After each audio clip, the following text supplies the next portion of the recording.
அப்பாடா! இப்பதாங்க ஏசி மட்டும் நல்லா இருக்கு. இனிமே வெயில் காலம் வேற. ஏசி இல்லாமலாம் நம்மளால இருக்க முடியாதுங்க. குஷ்பு, நீ இல்லாம கூட இருந்துருவ ஏசி. ஆனா நான் ஏசி இல்லாம இருக்க முடியாது. வேலை பார்க்குற இடமும் ஏசியா? வீட்டுக்கு வந்தோடனே வேர்க்குதா? ஏசி இல்லாம என்னால இருக்க முடியாது குஷ்பு. நம்மளுக்கு ஒரு ஏசிக்கு அடியே போட்டுற வேண்டியதுதான். எப்பா கார்த்தி, என்னது இது புதுசா ஏசி எல்லாம் வாங்கிருப்பியாட்டிருக்குது? ஆமாம்மா, வெயில் காலம் வருதுல்ல, இனிமே ஏசி இல்லாமலாம் இருக்க முடியாதும்மா. உங்களுக்கு வேணா ஒரு ஏசி போட்டுறவா?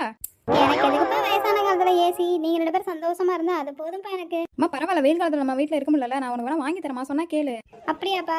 சரி, உன் பேரை சொல்லி இந்த வருஷம் ஏசில இருந்துக்க வேண்டியதுதான். அப்ப வாங்கித்தாப்பா. அம்மா, நான் இஎம்ஐல தான் வாங்கினேன். மறுபடியும் இஎம்ஐல வாங்க என்னால் முடியாது. அப்பாவோட பென்ஷன் காசு தான் உனக்கு வருதுல்ல, அதை கொடுத்தீங்கன்னா மறுபடியும் இஎம்ஐ போட்டு வாங்கிக்கலாமா? இல்லப்பா, அம்மாவுக்கு ஏசி வேணாம்.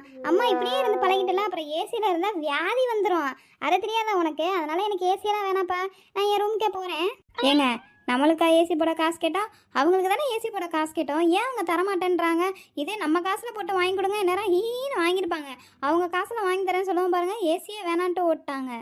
ஏம்மா, என்னம்மா இப்படி வேர்க்க விறுவிறுக்க உட்காந்துட்டு இருக்க நீயே? அதெல்லாம் போட்டும் உங்க அண்ணன் ரூமை போய் பாரு.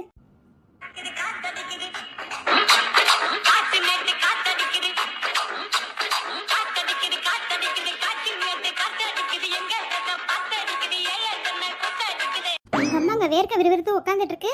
உனக்கு பாட்டு கேக்குதா? பாட்டு இன்னைக்கு வரட்டும் எங்க அண்ணன். எம்மா, அண்ணி இப்படி இருக்குன்னு நினைச்சு கூட பார்க்கவே இல்லம்மா. இவ்வளவு வேர்க்க விறுவிறுக்க உட்காந்துருக்காங்க. செத்தமாவது ரூம்ல வந்து உட்காரணும், இல்ல உனக்கு தனியா ஏசி வாங்கி கொடுக்கணும்னு நினைக்கிறாங்களா? சி, நீ பேசாம கிளம்பி வந்துருமா என் வீட்டுக்கு. சி, நீ என்னதான் சொன்னாலும் என் பிள்ளை எனக்கு செய்யாட்டியும் பரவாயில்லடி. எனக்கு அவனை விட்டு வர மனசே இல்லடி. ச்சே, என்ன அவங்க மட்டும் ஏசியில இருக்காங்க. அம்மாவுக்கு தான் ஒன்றும் வாங்கி தர மாட்டேன்றாங்க.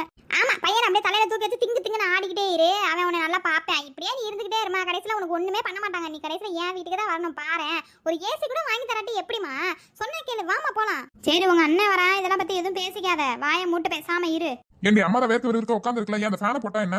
அதானே பார்த்தேன், ஃபேன் ஒன்றும் இப்படி வேர்க்காதே. நீ ஃபேனே போடாம தான் உட்காந்துட்டு இப்படி வேர்க்க விறுவிறுக்க உட்காந்துருக்கேம்மா. ஏசிக்கு அடி போடுறியா? சரி சரி.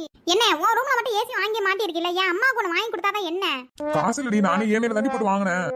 உன் பொண்டாட்டி வாங்கி தர வேணாம்னு சொல்லியிருப்பா. அதனால தான் அம்மா கிட்ட நீ வந்து ஏசி வாங்க முடியாதுன்னு சொல்லியிருக்க நீ.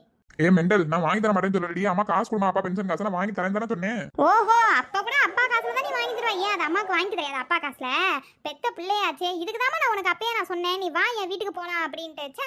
ஒண்ணு நீ வா, இல்ல இங்கே கடந்து என்னமோ பண்ணு. என்னால விடுங்கப்பா. ஆமா, உன் வீட்டுக்காரர் தான் மாசம் 1 லட்சம் சம்பளம் வாங்குறாரு. ஏன் அதுல ஒரு ஏசி வாங்கி கொடு அம்மாவுக்கு.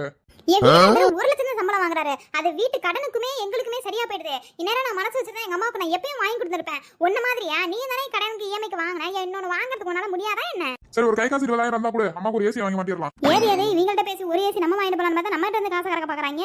இது சரிப்பட்டு வராது. ஏமா, எனக்கு வேலை இருக்கு, நான் வரமா. ஒரு ஏசி ஒண்ணா உன் பிள்ளையார உனக்கு வாங்கி தர முடியல. ச்சே, இது என்ன குடும்பமா? நான் போறேன். ஏமா, உனக்கு ஏசி வாங்கி மாற்ற வரைக்கும் நீ இப்படி எல்லாமே சொல்லிக்கிட்டே இருப்ப எல்லாத்துக்கிட்டையும். நான் தயவு செய்து உனக்கு ஒரு ஏசியை